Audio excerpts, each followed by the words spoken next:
जय हिंद दोस्तों। आज हम हिस्ट्री के सीट नंबर 14 की ओर हैं, जिसमें 20 प्रश्नों की श्रृंखला हम लाते हैं। प्रश्न संख्या 1। निम्नलिखित में से कौन सा शातवाहन शासक शको, यवनों एवं पल्लवों की संहारकर्ता के रूप में जाना जाता है? ऑप्शन है हाल, शिमुख, सातकर्णी प्रथम, गौतमीपुत्र सातकर्णी। इसका सही जवाब होगा गौतमीपुत्र सातकर्णी।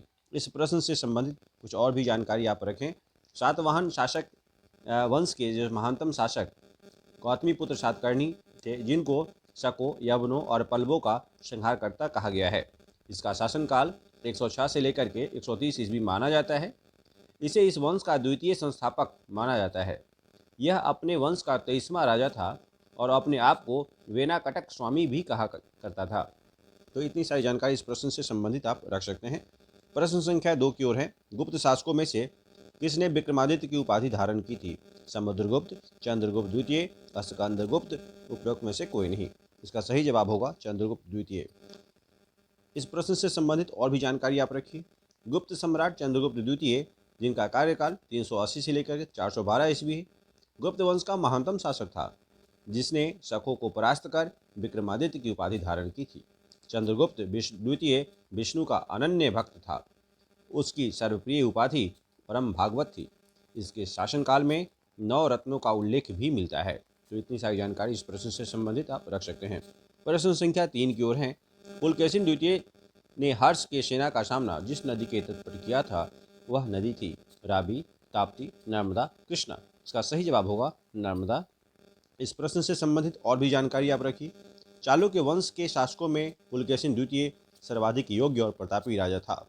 उसने कन्नौज के शासक हर्ष को दक्षिण की तरफ बढ़ने से रोका था, जिसकी जानकारी ऐहोल लेख के रचयिता रवि कीर्ति के द्वारा दी जाती है, जो पुलकेशिन द्वितीय के दरबार में रहा करते थे। तो इतनी सारी जानकारी इस प्रश्न से संबंधित आप रख सकते हैं। पल्लवों प्रश्न संख्या 4 की ओर है। पल्लवों ने अपने आप को किस देवता की संतान घोषित किया? ब्रह्मा, विष्णु, शिव, 1 और 3 दोनों। पल्लवों ने अपने आप को विष्णु, ऑप्शन नंबर बी होगा इसका, विष्णु का अवतार, विष्णु का संतान घोषित किया है। तो इतनी सारे प्रश्न में इसके बारे में और भी जानकारी रखी। प्रयाग प्रशस्ति में पल्लव शासकों का उल्लेख मिलता है।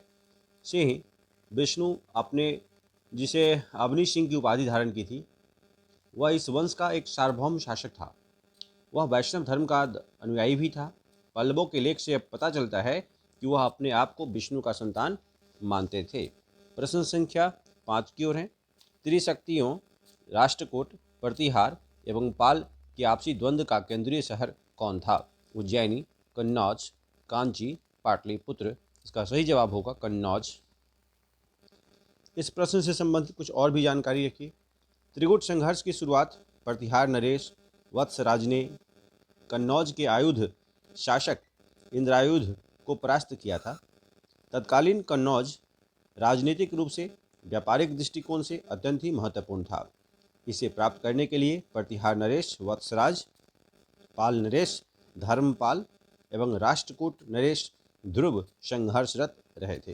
अंततः प्रतिहारों को ही विजय मिली थी। तो इतनी सारी जानकारी इस प्रश्न से संबंधित आप रख सकते हैं। प्रश्न संख्या 6 की ओर है। निम्नलिखित पाल राजाओं में से कौन वंशानुगत राजा नहीं था, बल्कि उसे चुना गया था? ऑप्शन है गोपाल, धर्मपाल, देवपाल, महिपाल। इसका सही जवाब होगा गोपाल। अच्छा, इस प्रश्न से संबंधित कुछ जानकारी और भी रखें।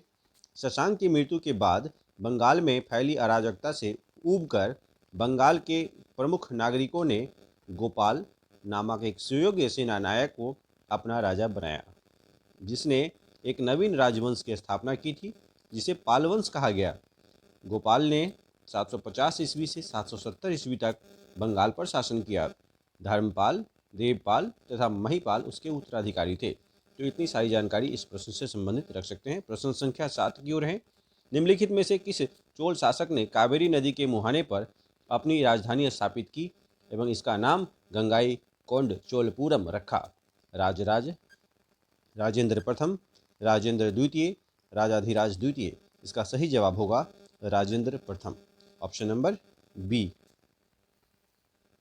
अच्छा, इस प्रश्न से संबंधित कुछ और भी जानकारी रखिए। राजेंद्र प्रथम ने बंगाल के शासक महिपाल को हराकर गंगई कोंड की उपाधि धारण की।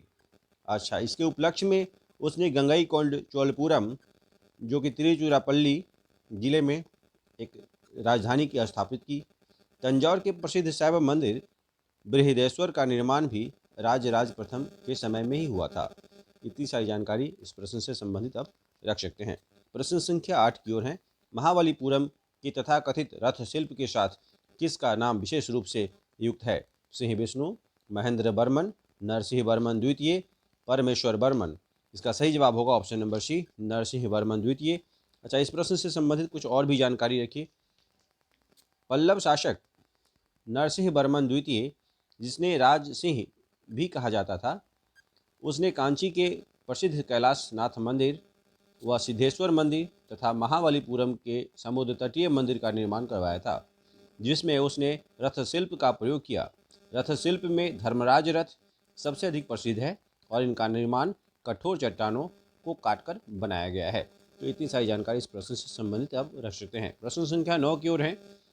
मोहम्मद गौरी की मृत्यु के पश्चात कुतुबुद्दीन ऐबक ने भारतीय प्रांतों पर शासन किया एवं एक राजवंश की स्थापना की, जिसका नाम था ऐबक वंश, गुलाम वंश, सल्तनत वंश और ऑप्शन नंबर डी जो है 2 और 3 दोनों, गुलाम सल्तनत दोनों। इसका सही जवाब होगा गुलाम वंश। सही जवाब होगा इसका गुलाम वंश। इसके बारे में कुछ और भी जानकारी आप रखिए। 1206 ईस्वी में मोहम्मद गौरी की मृत्यु के बाद कुतुबुद्दीन ऐबक ने गुलाम वंश की स्थापना की।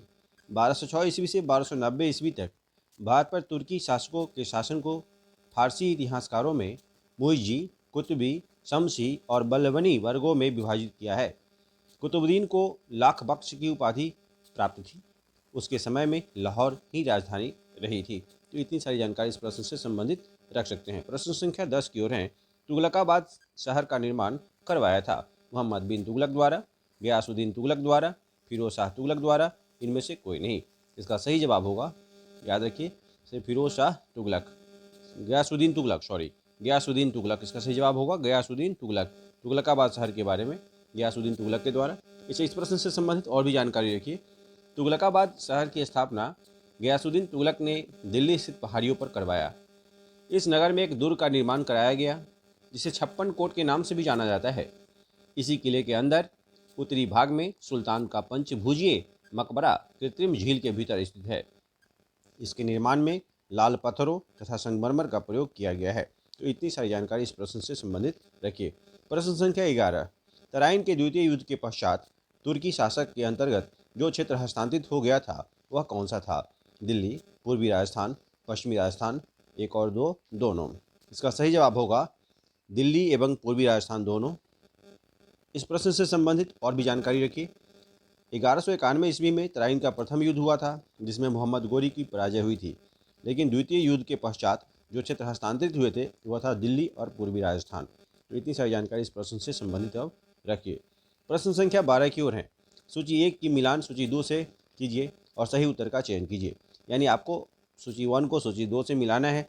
आपको देखिए याद रख लेना है कि सूची पानीपत का प्रथम युद्ध 1526 ईस्वी में हुआ था, खानवा का युद्ध 1527 ईस्वी में हुआ था, चौसा का युद्ध 1539 ईस्वी में हुआ था और कन्नौज का युद्ध 1540 ईस्वी में हुआ था। बड़ी आसानी से इसको मिला पाएंगे आप। तो ये याद कीजिए, इसके बारे में कुछ जानकारी और भी रख लीजिए एक बार कि पानीपत के प्रथम युद्ध जो कि 1526 में हुआ था, बाबर ने इब्राहिम लोदी को हराया था। खानवा का युद्ध बाबर ने राणा संगा को हराया था। चौसा का युद्ध जो कि 1539 में हुआ था, शेर शाह ने हुमायूं को हराया था। कन्नौज का युद्ध 1540 में हुआ था, शेर शाह ने हुमायूं को हराया था। तो इतनी सारी जानकारी इस प्रश्न से संबंधित अब रख सकते हैं। प्रश्न संख्या 13 की ओर है। प्रश्न संख्या 13 की ओर है। शेर शाह के शासनकाल में काश्तकारों के अधिकार एवं दायित्व विधिवत मंजूर किए गए थे तथा उन्हें स्पष्ट रूप से परिभाषित किया गया था। यह शामिल था कबूलियत में, पट्टा में, सर्दिश में, उपयुक्त सभी में। यह सारी बातें कबूलियत में भी थी, पट्टा में भी थी, सर्दिश में भी थी। इसका आंसर सही जवाब होगा ऑप्शन नंबर डी, उपयुक्त सभी। अच्छा, इसके बारे में कुछ जानकारी आप रखिए। शेर शाह के समय किसानों को सरकार की ओर से पट्टे दिए जाते थे, जिसमें स्पष्ट किया जाता था कि इस वर्ष उन्हें कितना लगान देना है। किसान कबूलियात पत्र के द्वारा इनको स्वीकार किया करते थे। तो इतनी सारी जानकारी इस प्रश्न से संबंधित आप रख सकते हैं। प्रश्न संख्या 14 की ओर है। अकबर के नेतृत्व में मुगल सेना एवं अफगान सेना के बीच 5 नवंबर 1556 को युद्ध हुआ था। पानीपत में, लाहौर में, पेशावर में, पंजाब में। इसका सही जवाब होगा पानीपत में। पानीपत का द्वितीय युद्ध हुआ था अच्छा, इसके बारे में कुछ और भी जानकारी रखिए आप। 5 नवंबर 1556 को अकबर और अफगान सेनापति हेमू के बीच पानीपत नामक स्थान पर युद्ध हुआ था। अफगान पराजित हुए। इसे पानीपत का द्वितीय युद्ध के नाम से जाना जाता है। इस समय अफगान शासक आदिल शाह थे। इतनी सारी जानकारी इस प्रश्न से रख सकते हैं। प्रश्न संख्या 15 की ओर है। अकबर ने जजिया कर समाप्त कर दिया था। 1565 ईस्वी में, 1564 ईस्वी में, 1563 ईस्वी में, 1562 ईस्वी में। 1564 ईस्वी का जवाब होगा ऑप्शन नंबर बी। अच्छा, इस प्रश्न से संबंधित कुछ और भी जानकारी आप रखिए।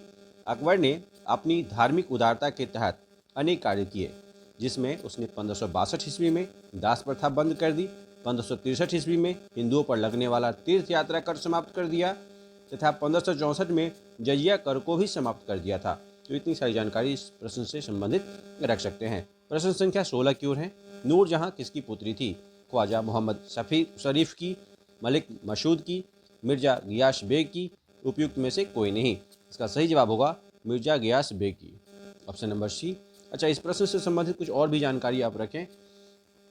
मोहम्मद मुअत्तमिद खां की कृति इकबाल जहांगीरी के अनुसार नूरजहां, जिसका प्रारंभिक नाम मेहरुनिसा था, मिर्जा गियास बेग नामक एक पारसी की पुत्री थी, जो ईरान से नौकरी की चाह में भारत आए थे और मुगल शासकों के अधीन नौकरी की थी। जहांगीर के समय वह अपने उत्कर्ष पर पहुंच गया था। इतनी सारी जानकारी इस प्रश्न से संबंधित रख सकते हैं। प्रश्न संख्या 17 की ओर है। किसके शासनकाल को स्थापत्य कला का स्वर्ण काल कहा जाता है? अकबर, जहांगीर, शाहजहां, औरंगजेब।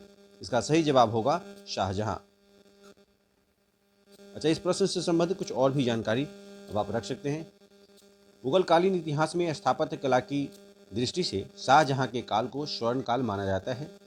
उसके द्वारा निर्मित आगरे का ताजमहल, दिल्ली का जामा मस्जिद, आगरे के किले में मोती मस्जिद, दीवान खास, शीश महल, दीवान आम तथा नगीना मस्जिद आदि आते हैं। इतनी सारी जानकारी इस प्रश्न से संबंधित रख सकते हैं। प्रश्न संख्या 18 की ओर है।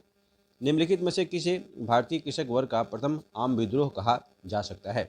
संथाल विद्रोह, 1857 का विद्रोह, बंगाल का नील विद्रोह, मराठा कृषक विद्रोह। इसका सही जवाब होगा बंगाल का नील विद्रोह, ऑप्शन नंबर सी।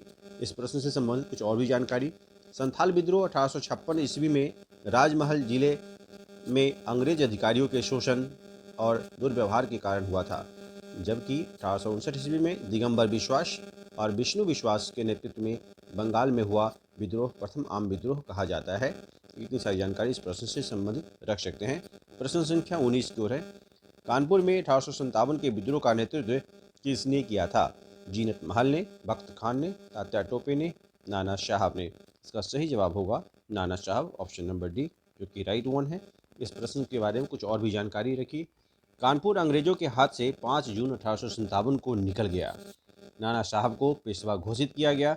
जनरल सर ह्यू व्हीलर, जो कि कानपुर छावनी के कमांडर थे, उन्होंने 27 जून को आत्मसमर्पण कर दिया था।